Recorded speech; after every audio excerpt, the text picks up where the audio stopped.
Okay. So you guys were stationed in New York? We were stationed. Wow. In New York, yeah. That was pretty much the So I grew up in New York. Not quite the beginning, but not too long after the beginning of the UN. Yes, that's true. That's true. It was early 60s.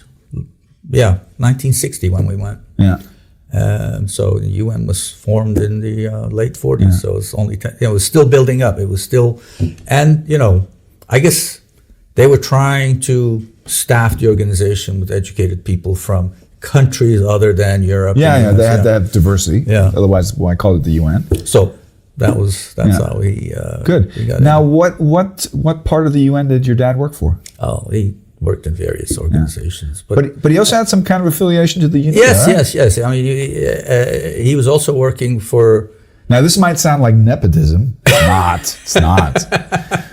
But I have a vague memory that you said that your father was actually implemental, also one of the founders of UNIDO, right? He worked for a unit called CID, Center for Industrial Development. Okay.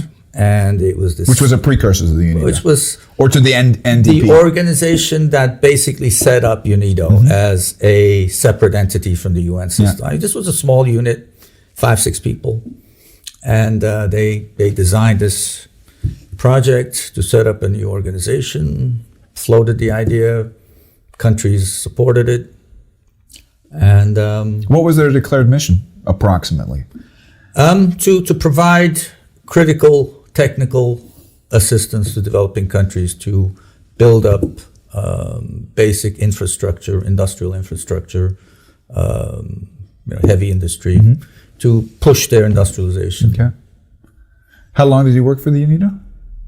He didn't work for UNIDO. No, he did. Oh, he found it. He never worked for UNIDO. And once UNIDO was formed, he had by then moved to another unit within the UN system. So he stayed in New York. So did you spent pretty much after the age of 9, spent most of your childhood in the United States? In New York, yes. I stayed in New York. I went to a UN school, international school.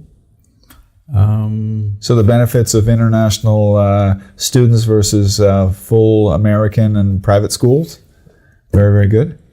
Okay. What did you decide to do after high school? I wanted to study engineering. Not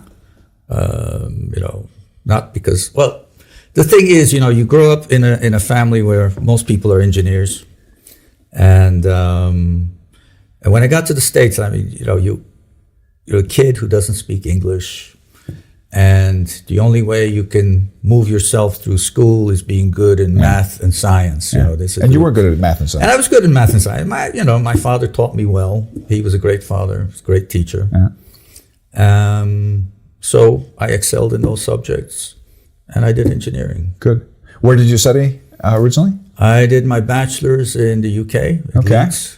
I see a reoccurring pattern because both of your children studied in the UK. Yes, they did. Yeah. Well, mashallah. Good. So you did your bachelor's in economics or engineering? No, engineering. Okay. Mechanical engineering. But that wasn't enough because coming from the family you need to put a master's and a PhD on top of it, right? So what did you do next?